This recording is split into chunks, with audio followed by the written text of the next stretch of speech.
नमस्कार दोस्तों, जय हिंद। तो आप सभी का पेट का फर्स्ट शिफ्ट का पेपर हो गया है और मैं आपके लिए लेकर के आया हूं हिंदी, इंग्लिश और रीजनिंग के फर्स्ट शिफ्ट का जो पेपर हुआ है उसका सॉल्यूशन। मैथ्स और जीएस का सॉल्यूशन आपको पहले ही मिल चुका है। तो आइए शुरू करते हैं हम लोग अपने पहले क्वेश्चन से। पहला क्वेश्चन है, सत्यरूपी परमेश्वर की रत्न चिंतामणि को प्राप्त करने के लिए हम क्या कर सकते हैं? तो इसका करेक्ट आंसर होगा आपका ऑप्शन नंबर डी, अंतर्निहित सत्य का साक्षात करें।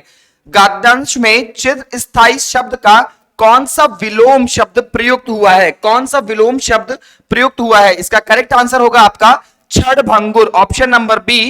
सत्य की तलाश कैसे की जानी चाहिए? तो सत्य की तलाश कैसे की जानी चाहिए, इसमें ऑप्शन आपका सही होगा option number D, option number D, श्रद्धा पूर्वक अंत विद्यमान सत्य के मार्ग पर आगे बढ़ते हुए इस सत्य का साक्षात्कार करें। इस सत्य का साक्षात्कार करें। क्वेश्चन नंबर 4, जिज्ञासु को सत्य व अहिंसा के पथ पर चलते समय संकटों का सामना कैसे करना चाहिए? तो इसका ऑप्शन नंबर ए आपका बिल्कुल सही है, संकटों को सहते हुए निमित्त नाश किए बिना आगे बढ़ना चाहिए। क्वेश्चन नंबर 5, सत्य और अहिंसा के मार्ग को अस्सी की धार पर चलने के समान क्यों बताया गया है? क्योंकि ऑप्शन नंबर ए आपका यहां पे बिल्कुल सही है, क्योंकि सत्य और अहिंसा का मार्ग जितना सीधा है उतना ही तंग है और इस मार्ग पर चलना अत्यंत ही कठिन है, ऑप्शन नंबर ए। इसके बाद हम लोग चलेंगे आगे, हिंदी के और भी प्रश्न आपके पास हैं, वहां चलेंगे हम लोग। क्वेश्चन नंबर 61,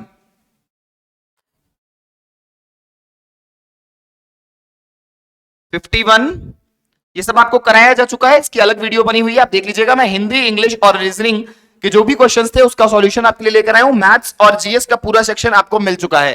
क्वेश्चन नंबर 61 की बात करें अगर, तो किस विकल्प में सभी शब्द परस्पर पर्यायवाची हैं? तो पार्वती, रुद्राणी और भवानी ये सभी आपके परस्पर पर्यायवाची शब्द हैं। किस विकल्प में सही विलोम युग्म है? क्वेश्चन नंबर 62, नूतन और पुरातन। नूतन और पुरातन एकदम सही विलोम है। ख्याली पुलाव पकाना मुहावरे का अर्थ है, अक्सर यूज किया जाता है कि ख्याली पुलाव पकाना मतलब होना कुछ नहीं है लेकिन सोचेंगे बहुत। तो असंभव बातों की कल्पना करना, ऑप्शन नंबर डी, असंभव बातों की कल्पना करना। महर्षि शब्द का सही विच्छेद बताइए? तो महर्षि शब्द का सही विच्छेद होगा महा प्लस ऋषि, यानी कि आपका ऑप्शन नंबर बी यहां पे सही है। किस विकल्प में शब्द युग्म का अर्थ भेद सही नहीं है? शब्द युग्म का अर्थ भेद सही नहीं है। क्वेश्चन नंबर 55, इसका करेक्ट आंसर होगा अवलंब अविलंब, ऑप्शन नंबर बी, अवलंब अविलंब। इसके बाद हम लोग चलेंगे आगे। Question number 67, why were the squids collected? Why were the squids collected, इसका पैराग्राफ इधर दिया हुआ है, इसका कंप्लीट पैराग्राफ एक बार बेटा ध्यान से पढ़ लेना, इसका स्क्रीनशॉट देख लेना। आपको टेलीग्राम पे पूरा का पूरा पेपर है, आप जाके पेपर डाउनलोड कर लीजिएगा, फिर ही आंसर मैच करिएगा। Why were the squids collected? For baiting, option number B, for baiting.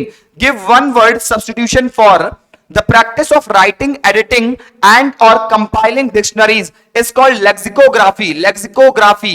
The practice of writing, editing and or compiling dictionaries is called lexicography. Question number 69 आपका है reasoning से।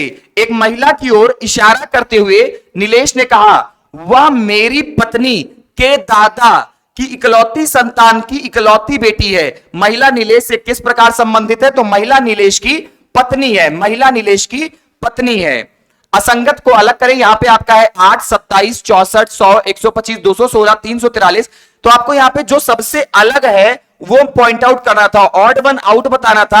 यहां पे correct answer है आपका option number A, 100। 1 जनवरी 2006 को रविवार था। 1 जनवरी 2010 को सप्ताह का कौन सा दिन है? कैलेंडर से एक नंबर आना फिक्स था, पहले ही बताया था आपको, शुक्रवार होगा यहां पे आपका करेक्ट आंसर। 1 जनवरी 2006 को रविवार था, 1 जनवरी 2010 को शुक्रवार होगा। गिव द सिनोनिम, यानी कि पर्यायवाची पूछा है आपका पार्शियल का। पार्शियल मींस होता है आधा, तो पार्शियल का आपका यहां पे जो सिनोनिम पूछा है, तो सिनोनिम आपसे यानी कि पर्यायवाची पूछा है, तो पार्शियल होगा आपका incomplete, option number C, incomplete. भाई पार्शियल मींस आधा, इनकम्प्लीट मींस आधा। Choose the correct antonym of the word disappoint. Disappoint आपका एंटोनिम पूछा है यानी कि विलोम पूछा है, तो यहां पे आपका करेक्ट आंसर होगा सेटिस्फाई। डिसअपॉइंट का मतलब होता है निराश करना, सेटिस्फाई का मतलब होता है कि आपने उसको निराश नहीं किया, सेटिस्फाई किया। ये हो गया आपका क्वेश्चन नंबर 73। बाकी आपका क्वेश्चन नंबर 74 इधर है, ये भी आपका रीजनिंग से है। निम्नलिखित प्रश्न में दिए गए कथन है और इन कथनों के आधार पर आपको कुछ निष्कर्ष निकालना था। कुछ जर्नल किताबें हैं, कुछ कैलेंडर पेपर है, कुछ किताबें जर्नल है, कुछ किताबें कैलेंडर है। यहां पे करेक्ट आंसर होगा आपका ऑप्शन नंबर बी, इनमें से कोई नहीं, इनमें से कोई नहीं। आगे बढ़ेंगे क्वेश्चन नंबर 75। यदि नॉर्मल को आरपीएनएलबीएम के रूप में कोडित किया जाता है तो गैदर GATHER का कोड क्या होगा? तो गैदर का जो आपका कोड होगा वो ऑप्शन नंबर ए है, TBGRFH। TBGRFH option number A आपका बिल्कुल सही है। आगे बढ़ेंगे बेटा, तो ये हो गया आपका हिंदी और रीजनिंग। अब हम लोग बढ़ेंगे क्वेश्चन नंबर 96। 96 आपका फिर से एक बार हिंदी का पैराग्राफ है, देख लीजिएगा। साहित्य अपने दायित्व का निर्वाह किस प्रकार पूरा करता है? तो साहित्य अपने दायित्व का निर्वाह किस प्रकार करता है? ऑप्शन नंबर ए आपका बिल्कुल सही है, दर्पण के माध्यम से। दर्पण के माध्यम से। सेट 4 का है ये, आप अपने अपने सेट के हिसाब से क्वेश्चन मिला लीजिएगा, इसीलिए मैं क्वेश्चन और आंसर दोनों पढ़ रहा हूं। बाकी आप पेपर अगर आपके पास नहीं है तो आप टेलीग्राम से डाउनलोड कर सकते हैं। दर्पण के माध्यम से। 96 97 की तरफ चलते हैं। प्रस्तुत ग्रंथांश का सर्वाधिक उचित शीर्षक क्या हो सकता है? तो साहित्य और समाज दोनों की बात की गई है, जहां तक होगा आपका ए होगा साहित्य और समाज। साहित्यकार समाज के प्रति अपने उद्देश्य को कैसे परिपूर्ण करता है? साहित्यकार समाज के प्रति अपने दायित्वों को कैसे परिपूर्ण करता है? तो साहित्यकार समाज में अपनी कृतियों द्वारा आशा का संचार करता है। याद रखिएगा, साहित्यकार समाज में अपनी कृतियों द्वारा आशा का संचार करता है और उत्साह एवं कर्तव्यवाद का संदेश देता है। साहित्य हमें किस तरह से पुरानी पीढ़ियों की जानकारी देता है? साहित्य हमें किस तरह से पुरानी पीढ़ियों की जानकारी देता है? इसमें आपका होगा साहित्य समाज का दर्पण होता है, इसलिए साहित्य द्वारा अपने समाज की बुराइयों का परिचय प्राप्त होता है। यहां पे होगा बेटा ऑप्शन नंबर सी, राष्ट्र का इतिहास, गरिमा, संस्कृति, सभ्यता, पूर्वजों के विचार, अनुसंधान आदि तत्कालीन साहित्य द्वारा ही जाने जा सकते हैं। ऑप्शन नंबर सी।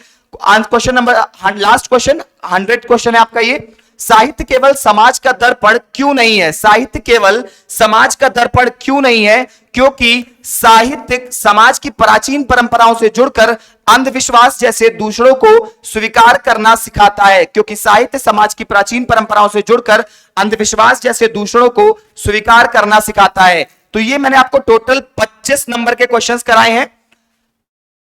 61 से लेकर के आपको मैंने 75 कराया, 1 2 3 4 5 कराया और 96 97 98 99 और 100। इस तरह से आपका ये पूरा का पूरा पेपर मैंने आपको करा दिया है। देख लेते हैं इधर, ये आपको रीजनिंग वाला सेक्शन आपको कराया। 76 से आपका जीएस था, आपको जीएस वाले सर ने पहले ही करा दिया है। ये आपका इंग्लिश था। Was Caroline's brother and outdoor type? No होगा इसका आंसर। पैराग्राफ आप पढ़ोगे तो आपको क्लियर मिलेगा। Was Caroline's brother and outdoor type clear लिखा हुआ है यहां पे। That Caroline's brother was not an outdoor type, ये स्टेटमेंट मेंशन्ड है इसमें।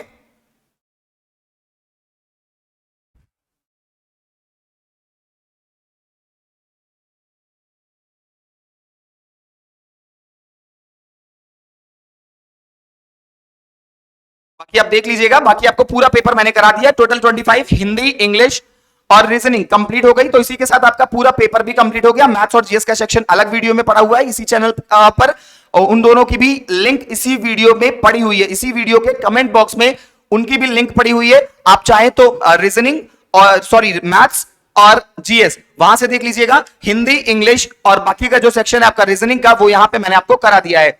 तो अभी ये शिफ्ट 1 का पेपर था। इसी तरह से आपको हमारे चैनल पे शिफ्ट 2, शिफ्ट 3, शिफ्ट 4 का पेपर सबसे तेज आपको प्रोवाइड किया जाएगा और सबसे सटीक प्रोवाइड किया जाएगा।